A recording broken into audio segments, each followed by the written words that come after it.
طيب الحمد لله رب العالمين والصلاة والسلام على أشرف المرسلين وعلى آله وصحبه أجمعين وعلى من تبع هداهم إلى يوم الدين. I need just to take the names away from here so I could really make a start, because usually it is the case. The names are taking me to look somewhere else. First of all, we inshallah welcome you in a new series of Aqeedah, and the Aqeedah is the instinct of the person. Basically, it is not something that to be tampered with. It is something that very important to learn, because it is what the heart is based upon, which is Aqeedah. And Aqeedah from the word Aqada, what your heart had believed in. And this Aqeedah also, it is something that is hard to move about. It's hard to push away. Just even harder than the mountains. You know, the mountains is very hard to move. Same thing here with the Aqeedah. It is hard to move because it is built upon something which is firm. It is Aqeedah that it will not move from the heart of the believer, because the heart of the believer believes in it and he's having certainty of it and his heart is settled to it. That's the Aqeedah that we're talking about. Now, where do we take our Aqeedah from?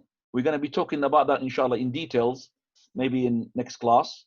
But we don't take our Aqeedah from the books of the philosophers, nor we take our Aqeedah from the east or the west, nor we take it from the internet based upon anything, or from the tabloids and all of that. We take our Aqeedah from the book and the Sunnah.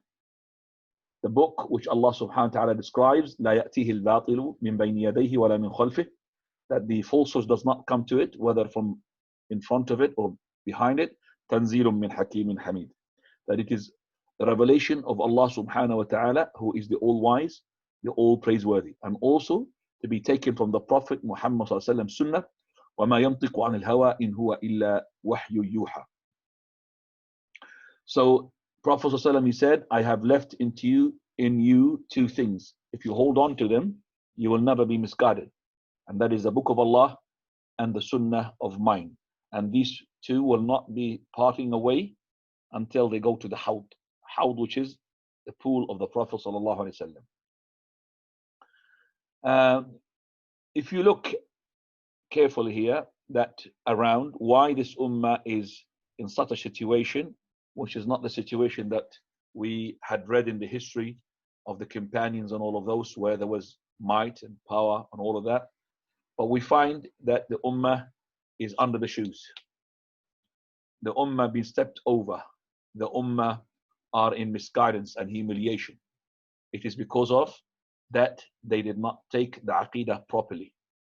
They did not treat the Aqeedah as to be just everything.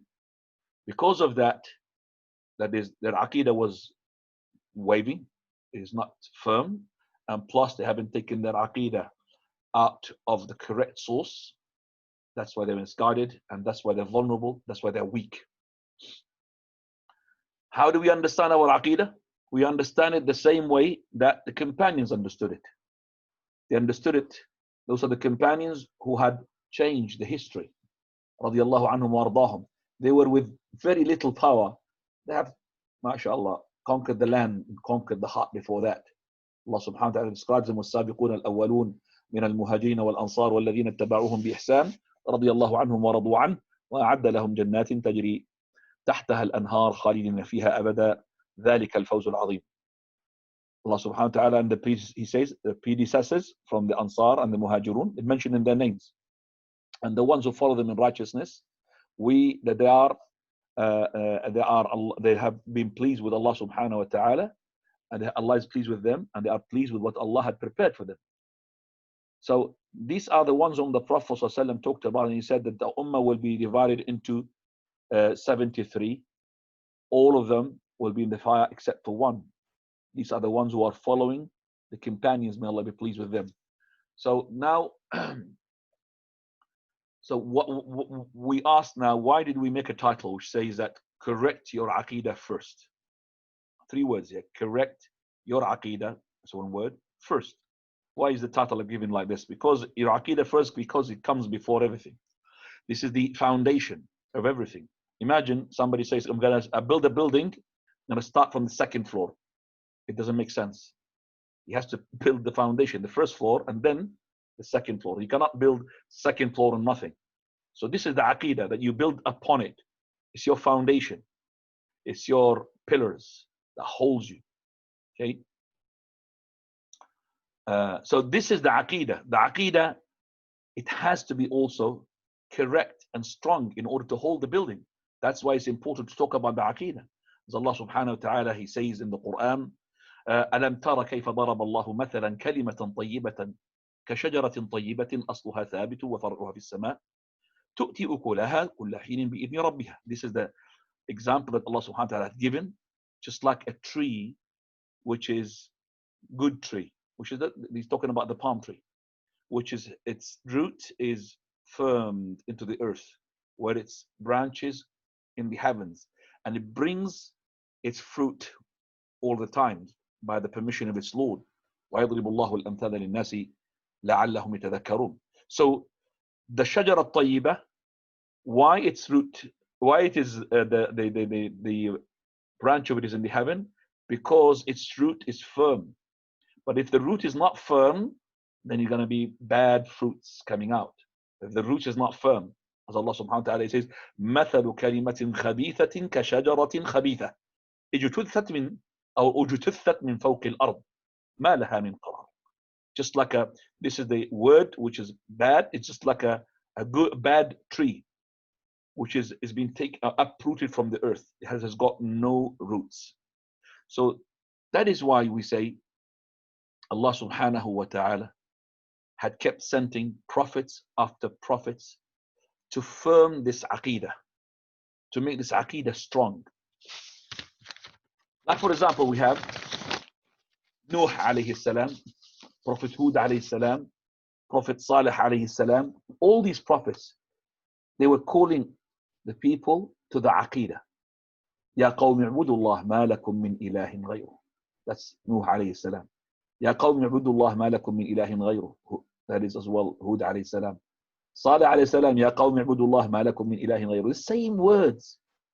Prophet Muhammad sallallahu alaihi wasallam, our prophet, he stayed 13 years in Mecca. Doing what? He was firming this Aqeedah. Do you understand that? He's saying to the people, just going to Mecca, Ya qawm, O people, say La ilaha illallah. So that's why these people, they replied back, أَجَعَلَ الْآلِهَةَ إِلَهًا وَاحِدًا إِنَّ هَذَا لَشَيْءٌ عُجَابٌ. Did he make all of these gods to be one God? Verily, something is unacceptable, unreasonable. So all these gods, they've got Lat, wa Manat, wa Uzza, all of those gods, he made them into one God. He said, how can it be? We have to have gods in order to go to the God. So the Prophet ﷺ, he had cared about this root, this foundation, so much until he had met his Lord. One man from the companion, he said to the Prophet ﷺ, ما شاء الله وشئت يا رسول الله. He said, أجعلتني لله ندا قل ما شاء الله وحده. ما شاء Allah, if Allah wills and you will. He said, are you making me rival to Allah? A deity next to Allah? Say if Allah wills on his own. So the Prophet ﷺ also said, من حلف بغير الله فقد أشرك. We've talked about that just now when we said that the person who makes an other than oath than Allah subhanahu wa ta'ala, just in the class before this. So he who has making an oath by other than Allah, he made shirk. And this shirk could be major, it could be minor. Because if he made this person or this created thing equal to Allah, then he had made major shirk. And he just said it, and he means Allah is the greater, but because of the tongue, this is called shirk lafzi, minor shirk. Both of them shirk. And the shirk is the biggest sin that the person can perform, can do. The biggest sin is bigger than fornication, regardless whether it's major or minor. So the Prophet ﷺ, he had concerned himself and the Ummah, making sure that they will not make shirk, even to the kids.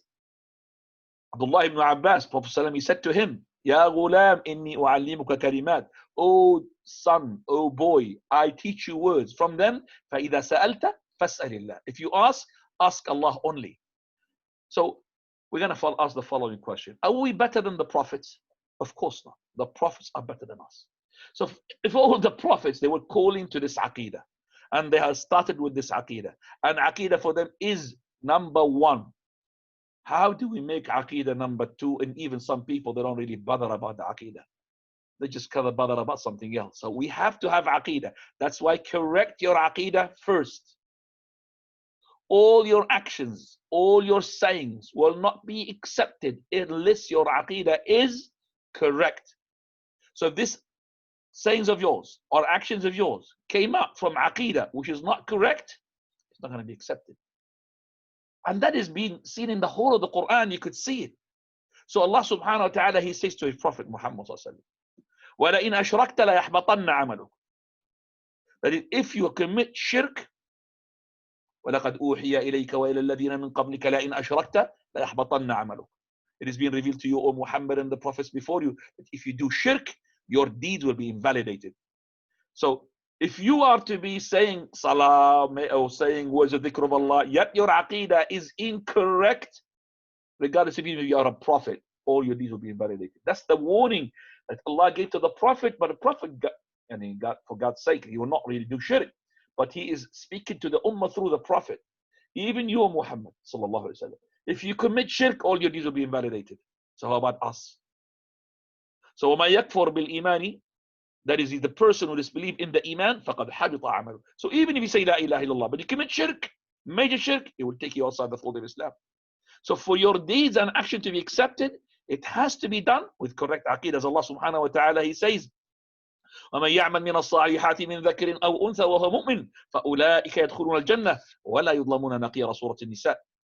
The ones who believe in Allah and do righteous good deeds, that means upon good Aqeedah, from the males and the females, while he is a believer, while he's got a proper Aqeedah, فَأُولَٰئِكَ يَدْخُلُونَ الْجَنَّةَ. Those are the ones who will enter paradise. وَلَا يُظْلَمُونَ نَقِيرًا. They will not as well be wronged, even a naqir, which is the date thing. Naqir, which is the spot into the date stone. So we say Aqeedah first, correct it, because it is more essential to you than even your food, your drink, even the breathing air. Can you live without those? Can you live without the air and the food and the drink? No way.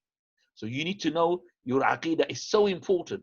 Yes, without Aqeedah, the person will not know why is he being created. He would say that, I don't know, what is the purpose of creation? So that is why we need to learn the Aqeedah properly. And we say to the person who knows what is it created and his purpose for, and what is being created for, is different from the person who doesn't know anything. Allah subhanahu wa ta'ala, He said that. أَفَمَنْ يَمْشِي مُكِبًّا عَلَى وَجْهِهِ أَهْدَى أَمَّنْ يَمْشِي سَوِيًّا عَلَى صِرَاطٍ مُسْتَقِيمٍ. The one who does walk onto mukibban ala wajhi means he's not paying attention. Mukibban ala wajhi, on his face. Is he better than the one who is walking on a straight path? This person, he doesn't know where he's going. Is he equal to the one who knows where he's going, straight path? This is from Allah. It's a rhetorical question. That means they're not the same. So that's why Aqeedah first. This is the Aqeedah which had brought these men, which are the ones who are the companions, made them to conquer, as I said, the hearts before they conquered the place, before they conquered the world. They conquered the hearts of the people. When you have an Aqeedah Sahihah, you will know why I've been tested. When you're struck by illness, by calamity, by the death of somebody, you will have, if you have Aqeedah Sahihah, you will not commit suicide. You will be taking that with ease. Alhamdulillah. Prophet ﷺ, he said, عَجَبًا لِأَمْرِ الْمُؤْمِنِ إِنَّ أَمْرَهُ كُلَّهُ خَيْرٌ. Remarkable, amazing is the case of the believer. And this is only exclusively for the believer, for all his affairs is to be good. ليس that, it's not for anybody except for the believer. How? إِنْ أَصَبَتْهُ سَرَّاء شَكَرَ فَكَانَ خَيْرًا لَهُ. If he is to be in prosperity, he will express his gratitude, and this is good for him. وَإِنْ أَصَبَتْهُ ضَرَّاء, and if he's to be having calamity befalling him, then he will be enduring that patiently, and that is good for him. So the one who is holder of that good aqeedah, regardless of his situation, he will be thankful to Allah subhanahu wa ta'ala. And he knows the following verse, وَإِيَمْسَسْكَ اللَّهُ بِضُرٍّ فَلَا كَاشِفَ لَهُ إِلَّا هُ. That is, if Allah is want to put calamities upon you, no one is to remove that calamity except for him. You will have that firm, alhamdulillah. So if somebody is going to, intend to harm you, you say, he cannot harm me, except if Allah will for that harm. So he'll be settled. Wallahi, if you know this verse, you'll be, mashallah, calm and easy. وَإِيَمْسَسْكَ اللَّهُ بِضُرٍّ فَلَا كَاشِفَ لَهُ إِلَّا هُ وَإِيَمْسَسْكَ بِخَيْرٍ فَهُوَ عَلَى كُلِّ شَيْءٍ قَدِيرٌ. And if Allah wants good to you, then Allah is capable of doing everything.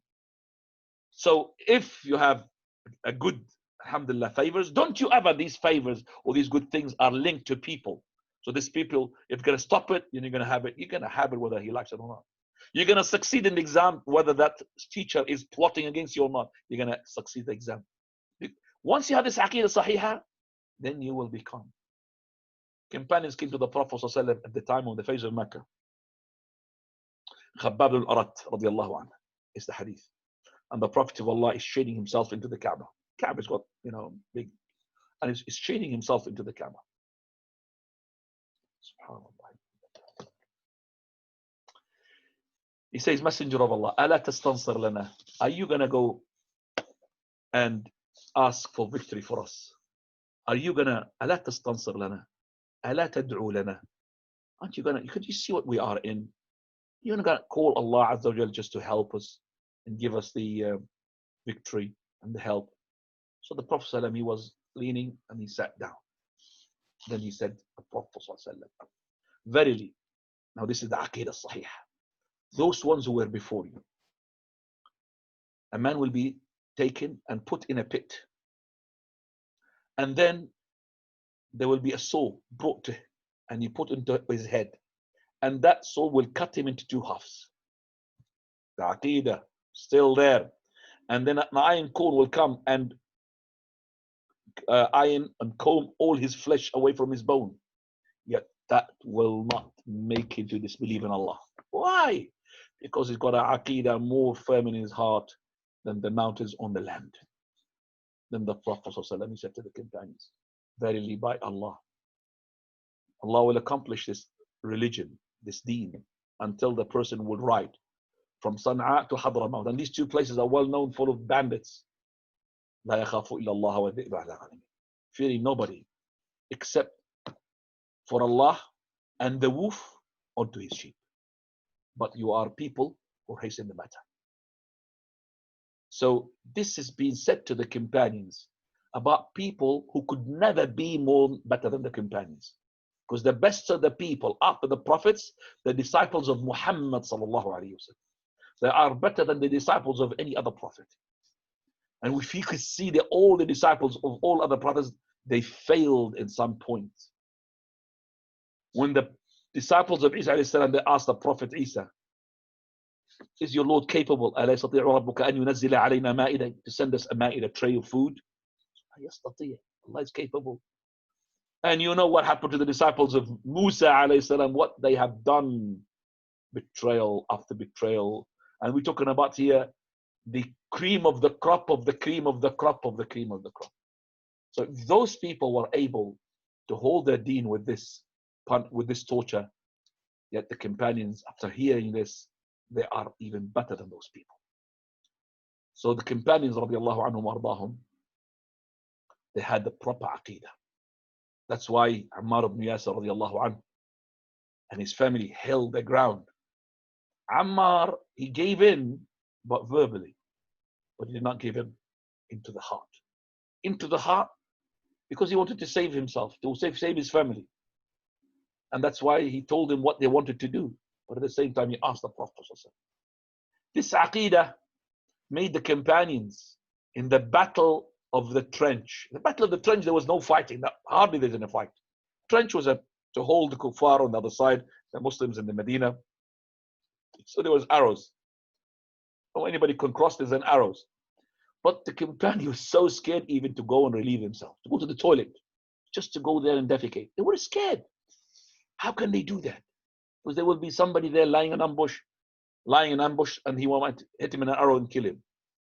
So that's why in the Prophet ﷺ, after the gusting night and the wind and all of this, Allah, defeated those people. Well, they are the Confederates. All the enemies of Allah had allied from all sides of the world to kill the Muslims.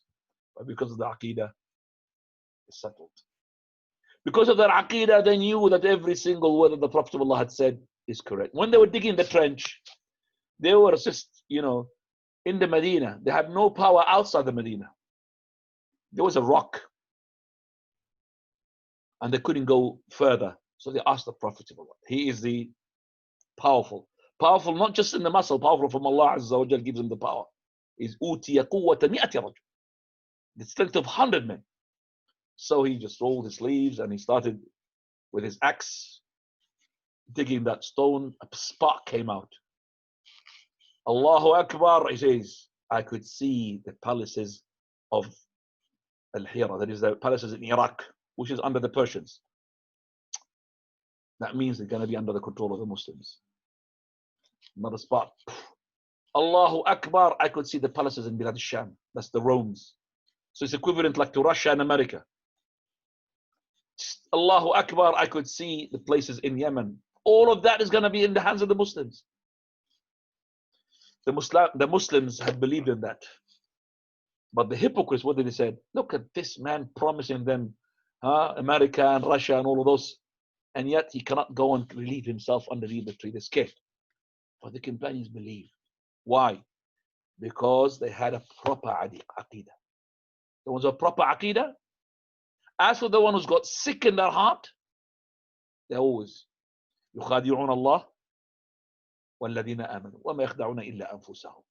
Always they are deceiving Allah subhanahu wa ta'ala.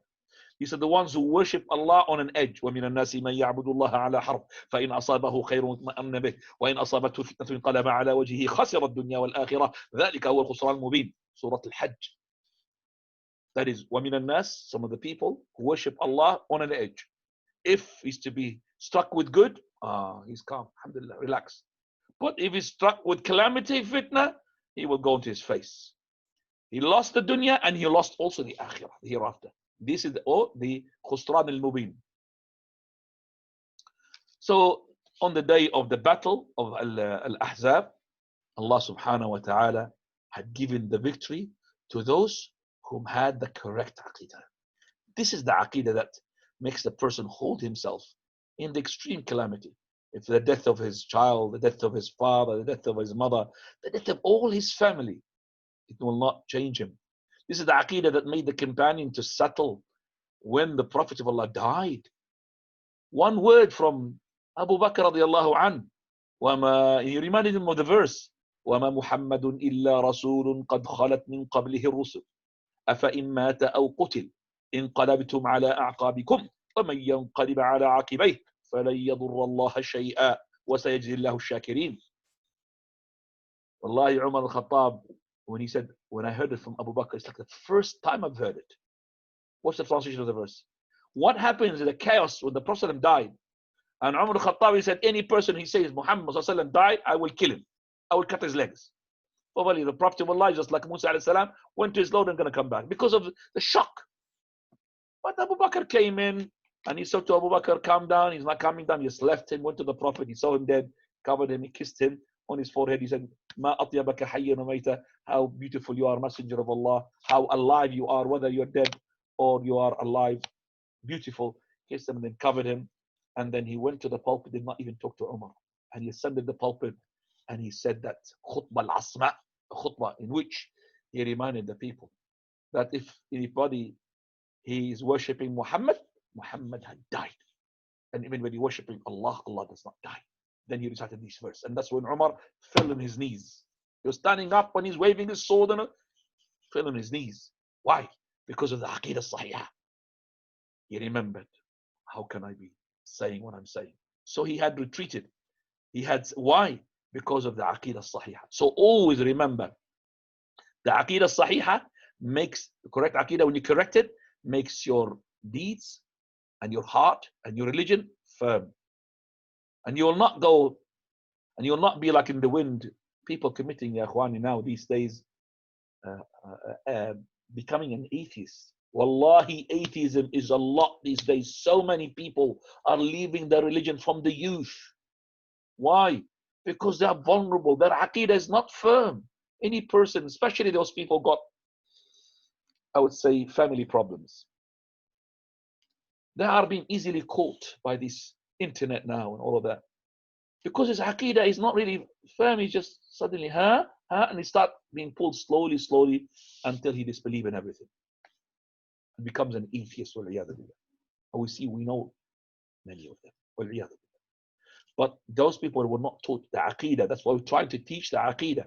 This aqeedah, it will have an effect in your salah, in your zakah, in your siyam, in your hajj. It will make us strong.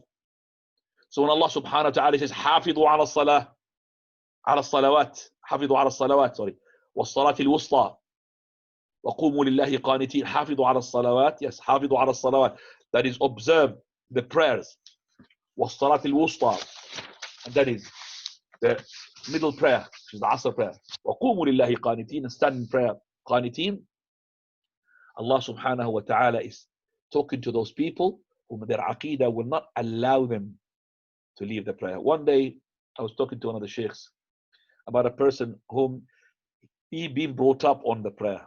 So I said, I'm afraid he's going to lose the prayer. He said, himself will not allow him to abandon the prayer.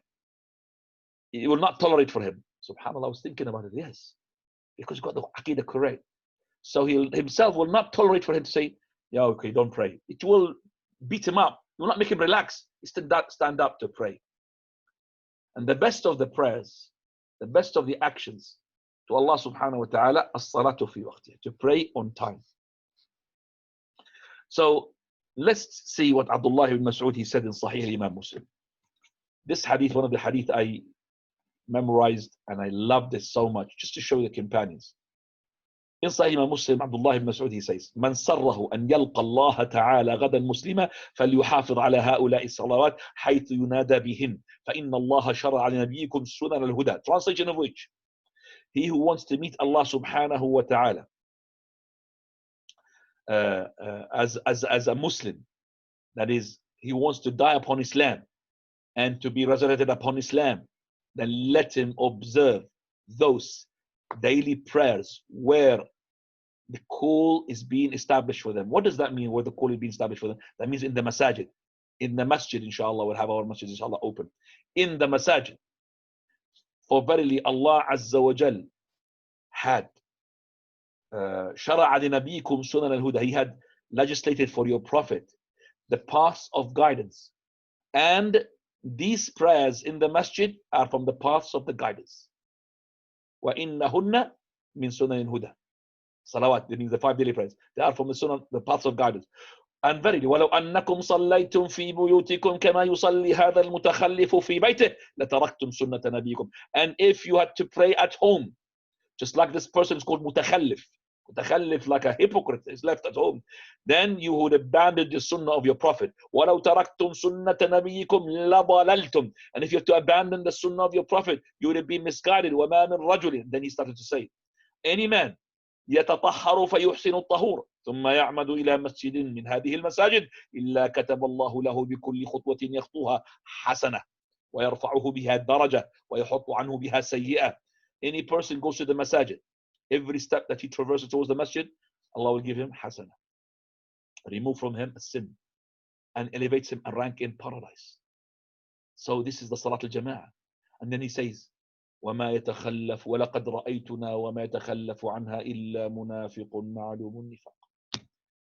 And had it been that, he says, at the time of the Prophet, no one would be staying behind from that prayer except for a hypocrite. A hypocrite, the one who does have in his heart a kufr, and he pretends to be a Muslim. Except a hypocrite whose hypocrisy is well known. وَلَقَدْ كَانَ الرَّجُلُ يُؤْتَى بِهِ يُهَادَى بَيْنَ الرَّجُلَيْنِ حَتَّى يُقَامَ فِي الصَّفِ. The man was to be brought, even he's ill, when he comes to the Jama'ah, and Jama'ah is not compulsory in his case, and he will not leave that prayer and be put between two people in order to make him what? Stand, able to take the two shoulders to stand. حتى يقام في الصف.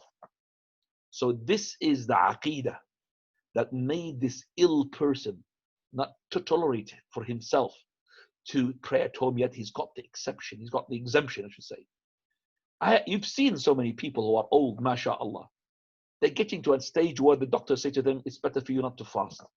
Still, they find it so hard for them not to fast. And I remember one of the uncles in one of the masajid, he's asking me a question after a class. Sheikh, I want to ask you, the one who's got diabetics and he's diabetics, and the doctor, they're saying to him, he shouldn't be fasting, but he wants to fast. He's talking about himself. Can he fast? I said, you're talking about yourself, uncle? He said, yes.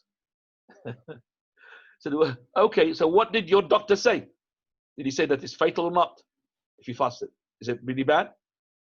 He will ask him. And the doctor was there as well, listening in the talk. And he was a specialist. He was actually a consultant of diabetics, Sheikh Dr. Jamal. Jazakallahu khairan. So Dr. Jamal, he said, no, he's not allowed to fast. So I said, uncle, you see, you're not allowed to fast. It's going to be no good for you. So, but I'm just saying that this Aqeedah in this uncle, he brought up onto it.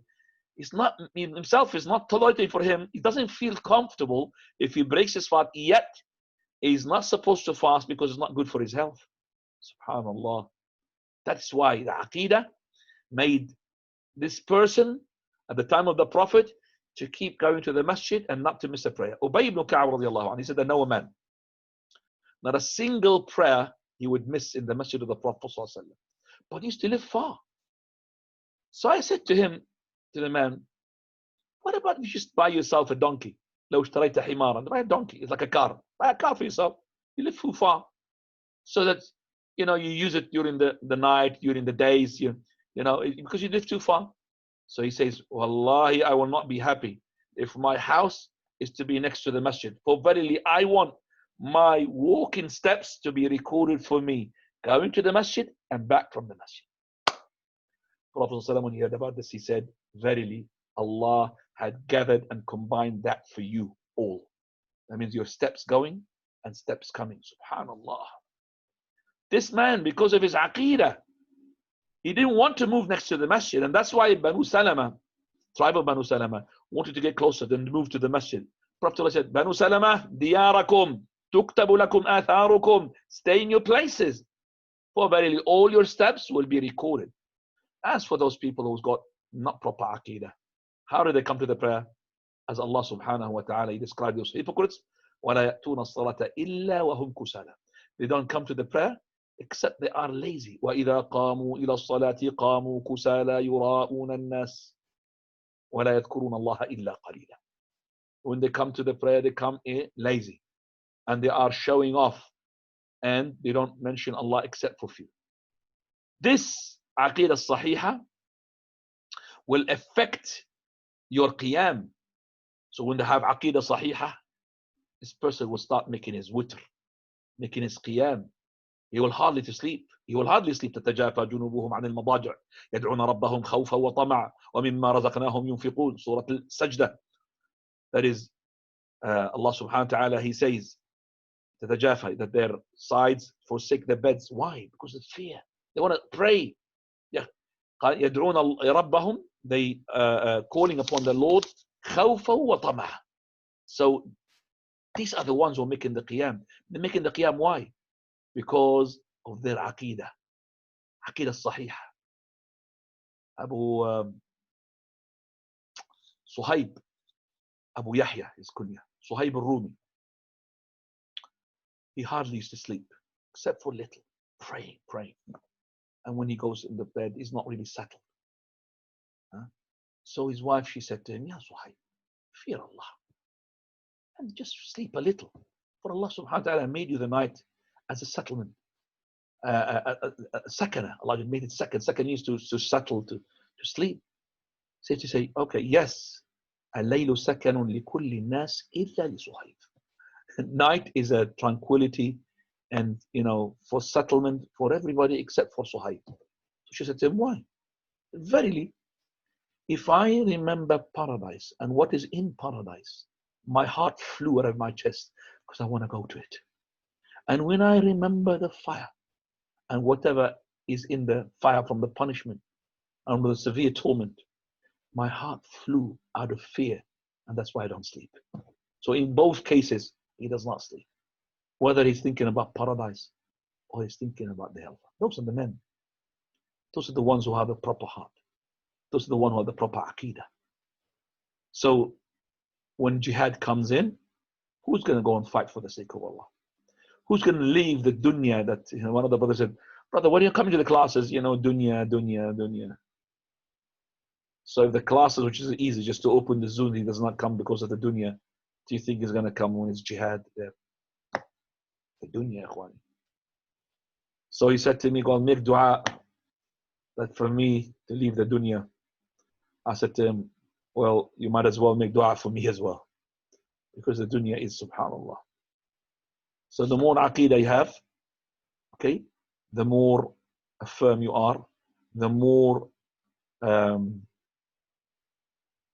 would say, dedicated person to the haqq, to the deen, and you will not be vulnerable for all of these things that is coming towards us these days. Subhanallah, the amount of illusions, the amount of doubts that is coming, it's actually, it needs a firm Aqeedah. Otherwise, you'll find you're lost. Your children will be lost. Your family will lost. So remember, that is why we say correct your Aqeedah first. We will start, inshallah, talking about the Aqeedah step by step. We will talk about your Aqeedah in the Almighty, your Aqeedah in the angels, your Aqeedah in the books, your Aqeedah in the prophets, your Aqeedah in the last day, your Aqeedah in the Qadr. All of that, not I would say in details, because we are not addressing here highly student knowledge or beginners. We start with targeting everybody, whether the high, the low, or we have to target everybody. So the person who is, mashallah, very high student, he should not just satisfy himself with my lecture. This is like a step. Then you could go further into the books. The one who is just middle or less than that, then this is inshallah beneficial for them. The layman is not really supposed to know all these details and in terms of verse number and all of this, but he has to know his Aqeedah, enough into his prayer, enough into his fast, enough regarding Allah, enough regarding the angel, enough regarding all of those things, inshallah. By this, alhamdulillah, I come to the end of what I just prepared to talk about, and I leave inshallah the time for the questions, and we're going to finish by 20 past because of the Maghrib is pushing earlier, and also because I am so exhausted. Jazakumullahu khairan for teaching from the morning, by the way, until now. So please, I would like to ask the brothers to start the questions. The one who's in charge. Yalla, Ahmed, I don't know. Barakallahu fikum, Sheikh. Okay, if you would like to raise your hands now and take the opportunity to ask the Sheikh the priorities for Aylesbury. We have some questions from the sisters in Aylesbury. The first one is, are the 7 heavens and the earths the same as Jannah and Jahannam? Are the 7 earth? Are the 7 heavens and the 7 earths the same as Jannah and Jahannam? I don't understand the question. As the 7 heavens and the 7 earths, as are they the same, she is asking Sheikh, as Jannah and Jahannam? In what way the number 7? I don't understand the question here, Ahmed. Wallahi, I'm not getting the question correctly. Is the 7 heavens and the 7 earths is like heaven and Jahannam? I don't understand the question. In terms of what they are similar. So do you understand what I'm talking about? Yes, Sheikh. The confusion is that. So a confusing question like this, I don't understand them. So the 7 is it to do the word 7, the number, or 7? So I'm not understanding what is the link here. So to make it. So skip to another question until the person clarify. Jazakumullah khairan. Sister is asking, what are divining arrows mentioned in the Quran and Sunnah? Al-Azlam. Al-Azlam at the time of the Prophet ﷺ and the Jahiliyyah, يستقسمون بالأزلام. Allahu A'lam how they were. It could be like arrows which are written on it, do or not to do, or colors. So when they pull it out, and they will come to the right, to the right thing, which is basically upon, it's shirk because it's like luck basically. So we put azlam. يستقسمون بالأزلام والله أعلم. نعم. Abu Abdullah Muslim from Aylesbury, please go ahead, brother.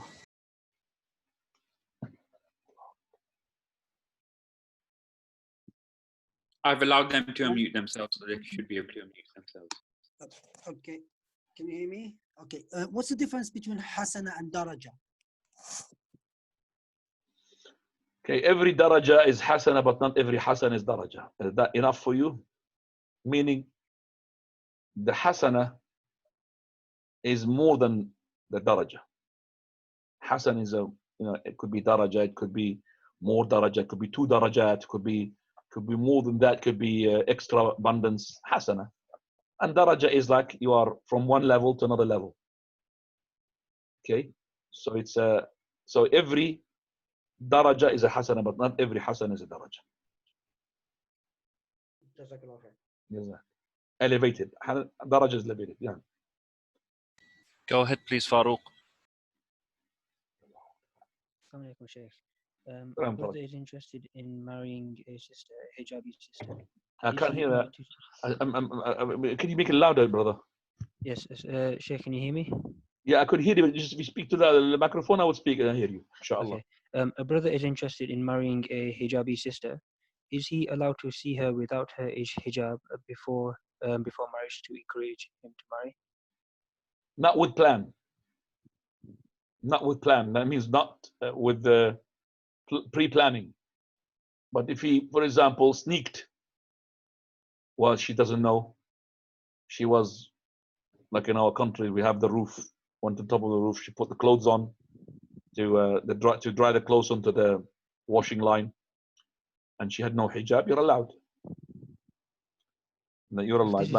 Like Muhammad ibn Maslama, he was chasing up Buthayna bint al-Dhahhak, that companion, when he was sneaking because he wanted to marry. But to prepare, that is to come to her house and she comes with no hijab, no. Just to come with full hijab. As for the description of her hair and all of this, your sister can do that and your mother can do that. Jazakallah. Jazak. Sister from Aylesbury is asking that if she's invited to somebody's house and she's fasting voluntarily, if the host insists for her to break her fast, is it obligatory for her to break her fast? Whether it's obligatory or it's voluntary, there's no one a person can obligate upon a person to. So somebody's visiting somebody and she's fasting voluntarily or obligatory. Nobody can impose upon you to break your fast. So that's the question, yeah? Yes, Sheikh. Remember, I've got a drop of glucose and sometimes the question reaches to me very slowly.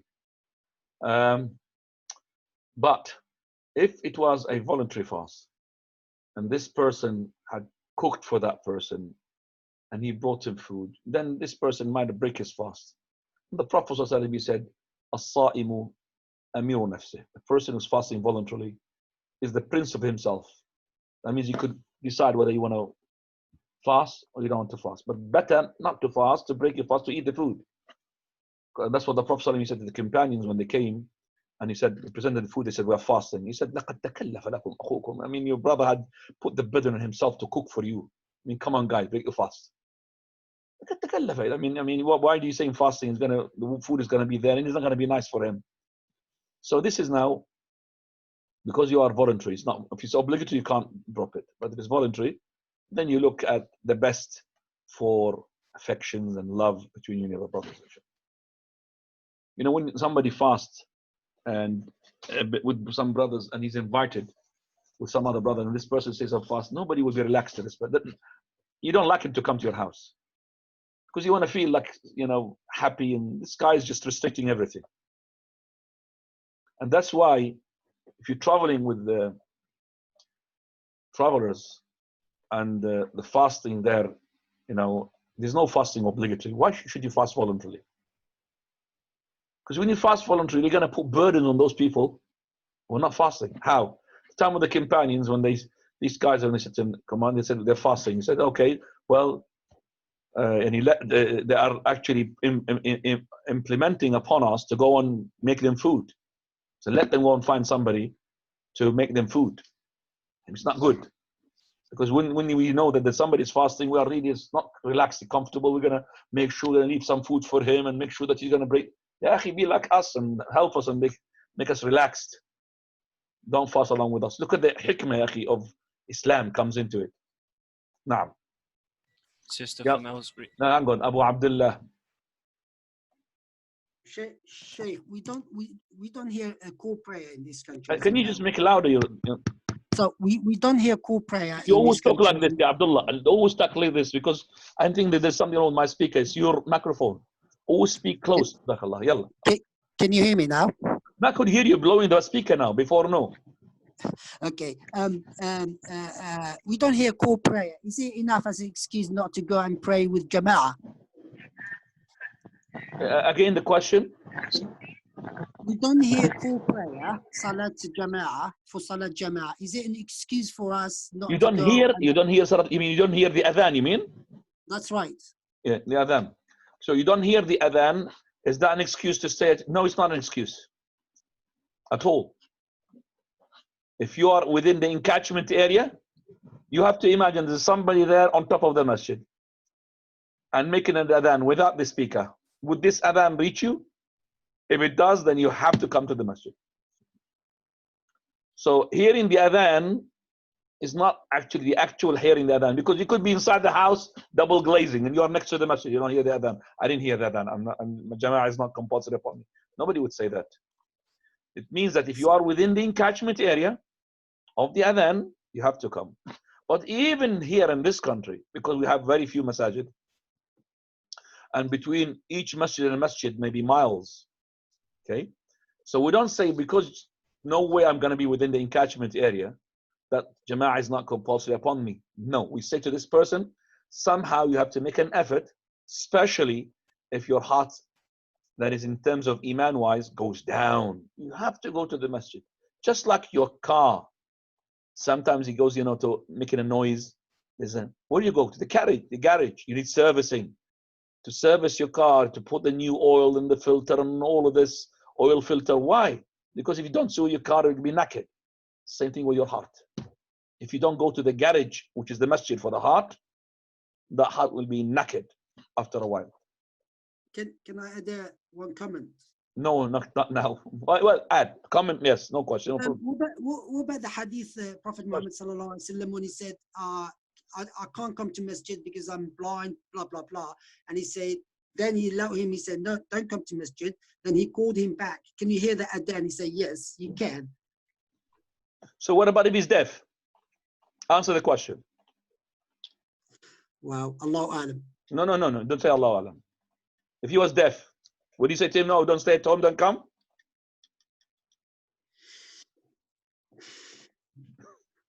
Allahu Alam. No, it's not Allahu Alam. You know the answer. It's Well, not because of hearing the adhan. No, it's because he is close to the masjid. Do you understand that now? So even if he's deaf, he will tell him to come. All right?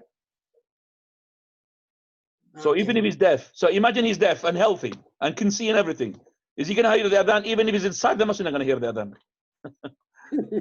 Do you understand that?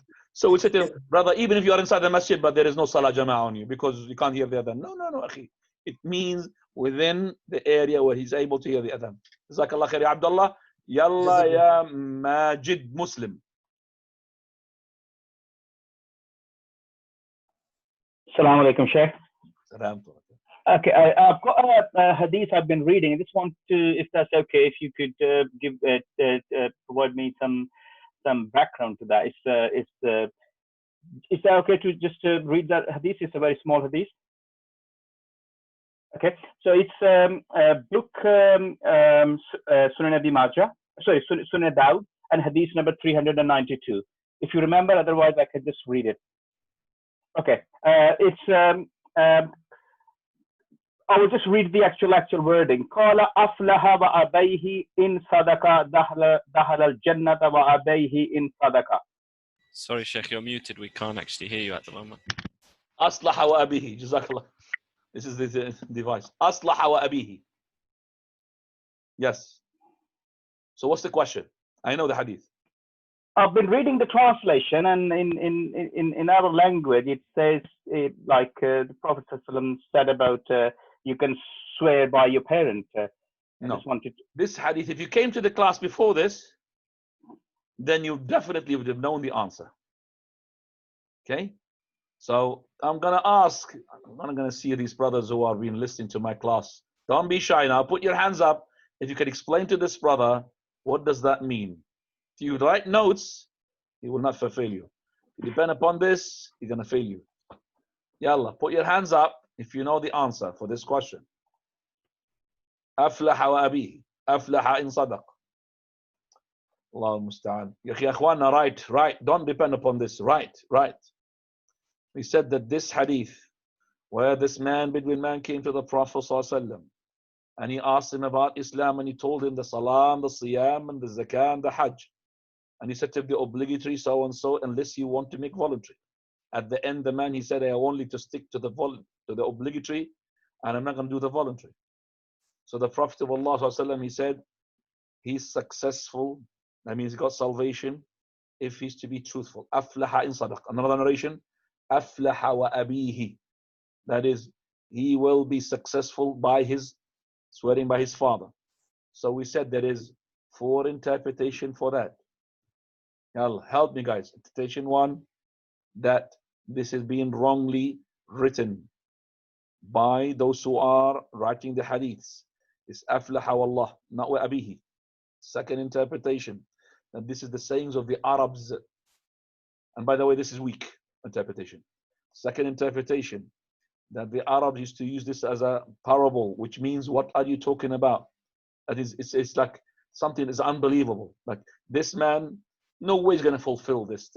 If he's going to keep avoiding the voluntary, no way is going to make his obligatory 100%. It's impossible. That's why the voluntary was made. Aflaha, it's like thakilatka ummuk, we said. May your mother lose you. Okay? So that is, it's unbelievable. And that is as well wrong, even that, because it's still including the oath by other than Allah. Third interpretation, that this is before the prohibition. And the prohibition came later on to make an oath by other than Allah. And that is even weak. The fourth interpretation, which is the strongest, is that Shaykh al-Albani, he said it in Silsila al-Da'ifa, rahmatullahi alayhi, under the hadith, which I can't remember the number, but the hadith of Silsila al-Da'ifa, Shaykh al-Albani, he had said that this riwayah shadha is unauthentic. So for the brothers asking, forget about it, it's not authentic. This, just that phrase, aflaha wa abi, the whole hadith is authentic. But the other narration which is authentic, aflaha in sadaq, aflaha wa anjah. Okay, all these narrations are correct, but that one by his father is not authentic. Okay? Jazakallah. Jazak ya habib. Write them down. Sister is asking which copy of Wasitiyah should she buy for the class? I haven't really decided yet. I'm going to do the wasitiyah or not. We'll see, inshallah. I haven't. Sister is clarifying, her question was, is the Jannah in the 7 heavens and is Jahannam in the 7 earths? So now your question is different from the first question, wasn't it? Yes. Yeah, because is it like, you said. The word is it like, and not is it in. So always when you don't understand the question, you always check with the person who had asked the question. Is the Jannah in the 7th heaven? And is the hellfire? We don't know. Where is the hellfire if it's in the earth? Allahu A'lam. As for the Jannah, we know it is, well, scholars are different as well. Is it the same earth, or it's not the earth, or it's above the heaven? But we know that the Firdaus al-A'la, the roof of it is the throne of the Almighty. Yes, it is above the 7th heaven because of the hadith of the Isra, when the Prophet sallallahu alaihi wasallam. But we don't know it exactly. I mean, do you know what's the 7th heaven? We don't know what's the 7th heaven. So I don't know whether that question is going to help you. That not help me with anything. But I know Prophet of Allah, he ascended from this heaven, which we don't know nothing about that much anyway, to the 2nd, 3rd, and after that, Sidrat al-Muntaha, and then he's seen there the paradise and everything. Nah. Okay, Sheikh, that was the priority ones. Brother is asking, Is it okay to delay prayer, in particular Maghrib, if you are studying in a lesson? So you delay it 10-15 minutes. Kwani, any prayer you could delay it from the beginning as long as you don't delay it after the end. So if you know where the beginning of the prayer and the end of the prayer, then you could delay it. But in terms of preference wise, the prayer is to be prayed at the beginning of the style in terms of preference. But in terms of validity, you could join the Dhuhr just before Asr. So let's say Asr starts 5:30, which does. You made your Dhuhr 5:15, no problem. But make sure you do it because there's only 15 minutes left.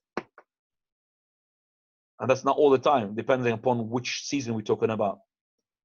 Same thing with the Asr. If you know what time is the Asr, the last time of the Asr when the sun becomes yellow, not when the sun sets. Okay, that's about 20 minutes before Maghrib. Okay, that's the Asr time. So you know the beginning, so you know the end.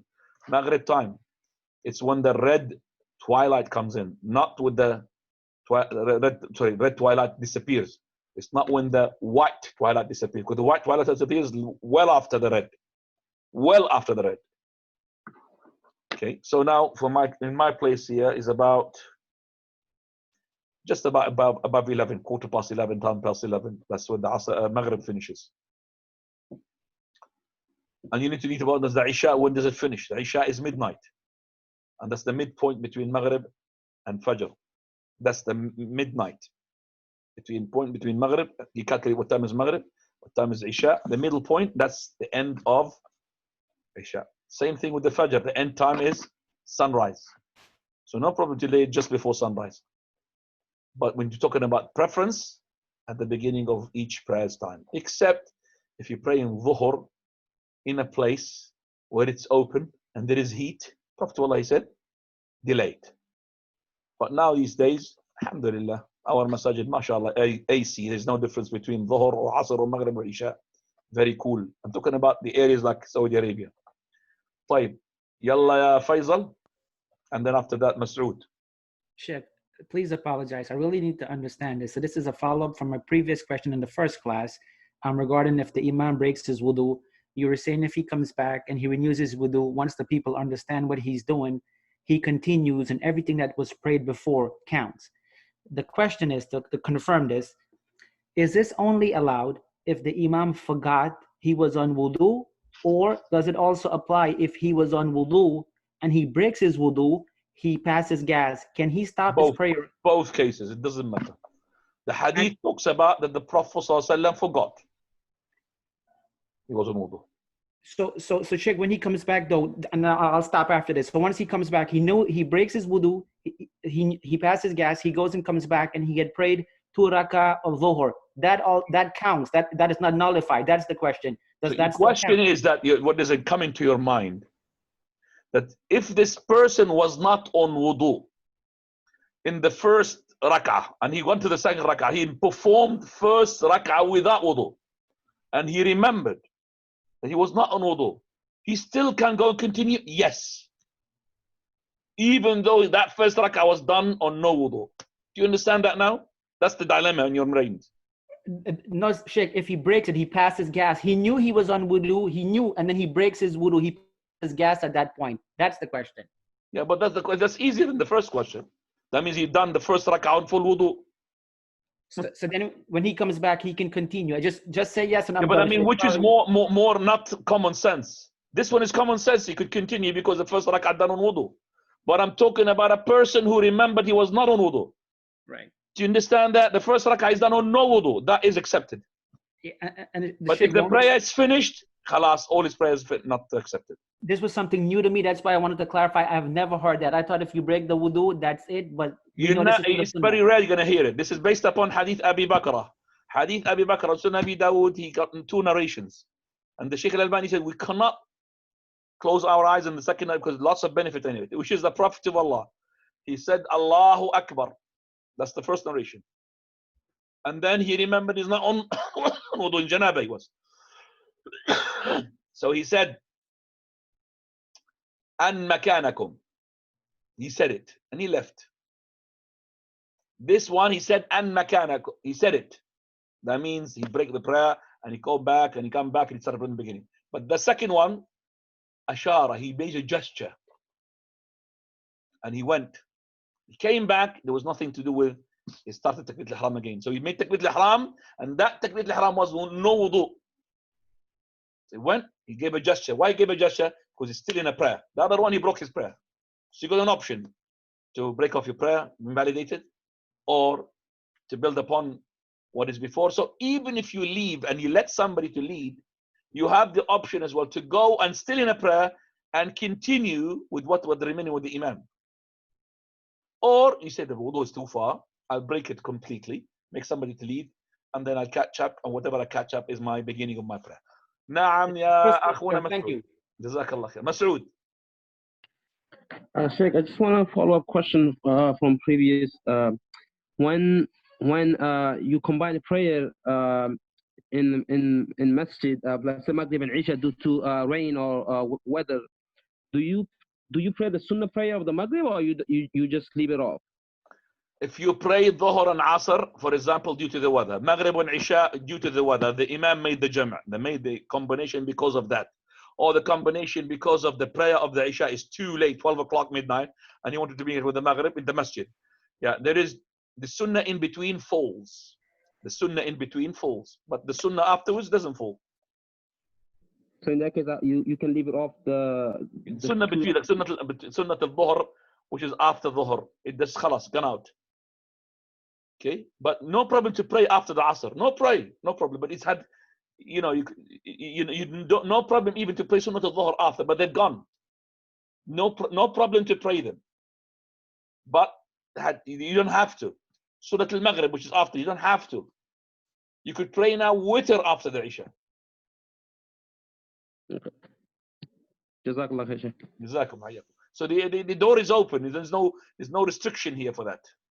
We can't say to don't pray the Sunnah, but we say you don't need to pray the Sunnah. That's the answer. طيب يلا يا Muhammad Sunnah. Sheikh, I just want to ask you, if you pray at home and you normally pray at the masjid all the prayers, do you still have to make adhan? We pray Sunnah at home and then you make adhan. You have to make adhan, even if you heard the adhan next door. Oh, so you live in a country, Muslim country, and the adhan, oh Allah, which is loud next to you. You make your adhan in your house. Even in Muslim country. Huh? I'm just saying, I just okay. answered you, but you, right. Yalla ya Jazakallah khair, Sheikh. Jazaka habibi. Nazir. Sammuja. Nazir Sammuja. Samija. Assalamu alaikum wa rahmatullahi wa barakatuh. Is that your name correctly, Samija? Nazir Sameja. Naam. Alhamdulillah. Yalla Samija. Sheikh, I wanted to ask if there was a place built near a cemetery which is separated from the main cemetery, can people use that place for salah, regular prayers in that place? Is it inside the cemetery? It is in the compound of the cemetery, but there is a big wall between that little place that is built there and the actual place where people are buried. You have to understand what it means when I ask this thing. Is there any separate entrance for the cemetery? Is it not the same set? If it's one entry for both cemetery and the masjid, is not allowed to be prayed there. Is it one or two separate? It's two separate. But people who can go to that place to pray have another door inside to access to the cemetery. Would that make a difference? It doesn't matter as long as we have separate entrance. So the entrance if I want to enter the masjid, I don't have to go inside the grave to enter the masjid. Okay. And if I want to go to the cemetery, I don't have to go to the masjid to enter the cemetery.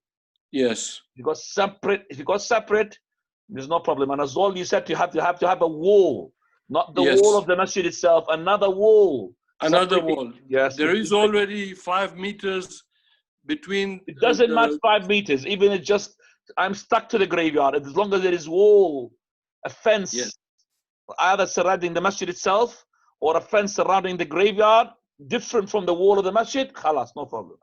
اوكي بارك الله فيك يا شيخ. تبارك حبيبي. يلا محمد السلام فاروق. عليكم ورحمة الله وبركاته.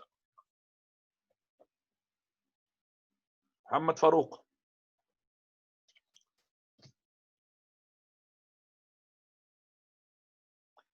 طيب محمد فاروق, he cannot open his, or maybe he's not there. Say سبحانك اللهم بحمدك أشهد أن لا إله إلا أنت. He's here now, Sheikh. تفضل يا محمد يلا. Brother, I had a question. If you miss your Maghrib prayer and you're traveling from on a train on a 12-mile distance, can you combine Isha and Maghrib prayer together, or you can pray separately, please? Because you're talking from, I don't know, hands free, quite close. If you miss the Maghrib due to what, Akhi?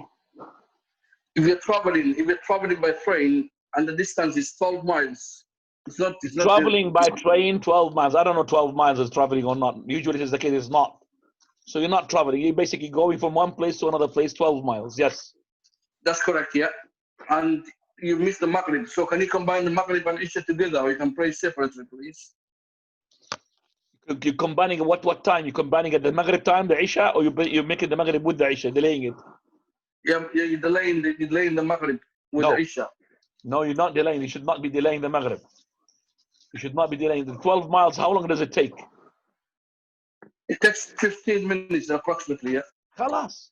So you either get to that, is it train you're talking about? Yes, please, yeah. Yeah. So either the Maghrib is going to kick in before you go to the train. So you do the Maghrib before you go into the train. Or it's going to kick in after you arrive from the train. So you can pray the Maghrib after you arrive. Or it's going to kick in while you are on the train. You wait until you get off.